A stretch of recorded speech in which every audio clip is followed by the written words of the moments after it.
একবারে যেভাবে বাংলাদেশের নাকের ডগায় ভারতে বিশাল সামরিক কর্মযজ্ঞ শুরু করছে, টেনশন কি আসার বিষয় না? অবশ্যই আসার বিষয়। এখন ভারত তাদের জায়গায় যৌক্তিক, কারণ ভারতের চিরশত্রু হচ্ছে পাকিস্তান, ভারতের সবচেয়ে বড় থ্রেড হচ্ছে আগামী দিনে চীন। মিত্রশক্তি হিসাবে বাংলাদেশ নিয়ে খুব বেশি চিন্তিত ছিল না, কিন্তু ডক্টর ইউনূসের সরকার আসার পর থেকে এদেশে এন্টি ইন্ডিয়ান বা জনগণের মধ্যে যে এন্টি ইন্ডিয়া সেন্টিমেন্ট তৈরি হয়েছে, আর এই সুযোগে পাকিস্তানের সাথে সামরিক বেসামরিক ব্যবসা বাণিজ্যে যে সম্পর্ক তৈরি হয়েছে, বাংলাদেশ নিয়েও ভারত কনসেন্ট্রেশন করছে। মিত্র তালিকায় কিন্তু নাই, বাস্তবতা হচ্ছে এটা। সার্বিক দিক বিবেচনা করে বাংলাদেশের ঠিক নাগের ডগায় বিশাল সামরিক কর্মযজ্ঞ তৈরি হচ্ছে ভারতের।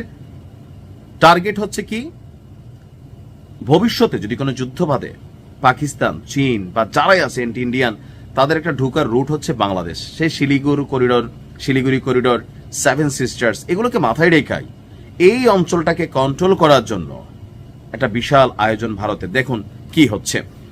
বলা হচ্ছে যে ভারতের বক্তব্য, চীনা নৌবাহিনীর ক্রমবর্ধমান তৎপরতা, বাংলাদেশ পাকিস্তান ঘিরে পরিবর্তিত আঞ্চলিক নিরাপত্তার প্রেক্ষিতে উত্তর বঙ্গোপসাগর অঞ্চলে সামুদ্রিক উপস্থিতি, নৌবাহিনীকে আরো শক্তিশালী করতে, কার্যক্রম কয়েক গুণ বৃদ্ধি করতে ভারতের পশ্চিমবঙ্গের হলদিয়ায় একটি নতুন নৌঘাঁটি স্থাপন করতে যাচ্ছে নৌবাহিনী। খুবই অত্যাধুনিক মানের সাবমেরিন সহ অনেক কিছু এই নৌঘাঁটি থেকে কানেক্টেড হয়ে যাচ্ছে। সো টেনশনের কিন্তু কিছুটা বিষয় আছে।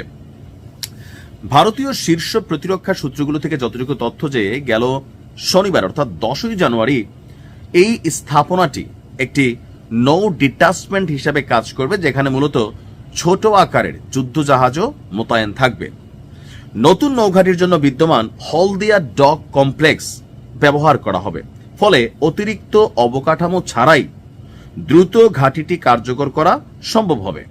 প্রাথমিকভাবে একটি নির্দিষ্ট জেটি এবং তীর ভিত্তিক সহায়ক স্থাপনাও নির্মাণ করা হবে।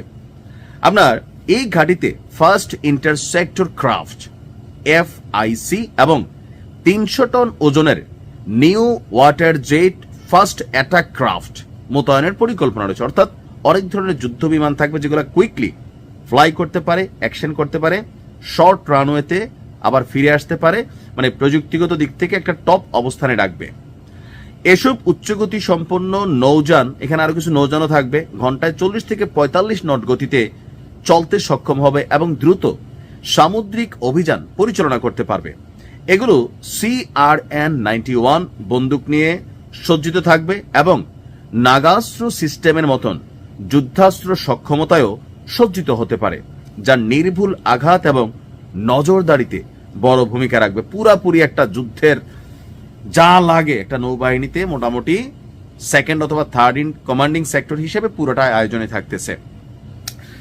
বিশেষজ্ঞরা বলছেন যে উত্তর বঙ্গোপসাগরের এই পদক্ষেপের পেছনে একাধিক কারণের মধ্যে ভারত মহাসাগর অঞ্চলে চীনের যে আধিপত্য, সামুদ্রিক অনুপ্রবেশ, এই সকল কিছু এবং সমুদ্রপথে বাংলাদেশ থেকে ভারতে অবৈধ প্রবেশের যে ঘটনা, এগুলাকেই আসলে শতভাগ রুখতে চায়।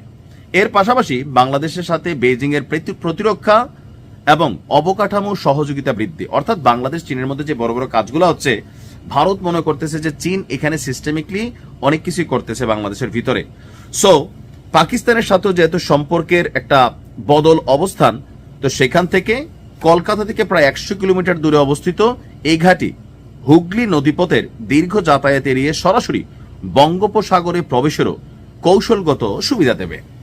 এখানে শতাধিক বা সহস্রাধিক জানি না নৌ কর্মকর্তা থাকবে, নাবিক মোতায়েন থাকবে। আর এখানে কি হয় আসলে এখন যা বলা হচ্ছে, যেন ভেজাল্লা কোনো সিস্টেম তৈরি হচ্ছে, এটা যেন বোঝা না যায়, এরকমই কিন্তু বক্তব্য প্রতিবেদন আসতেছে। ভারত ভালো জানে কি করতেছে, তবে সর্বোচ্চ লেভেলে তারা সতর্ক। আমি জানি না কি হবে আগামী দিনগুলোতে।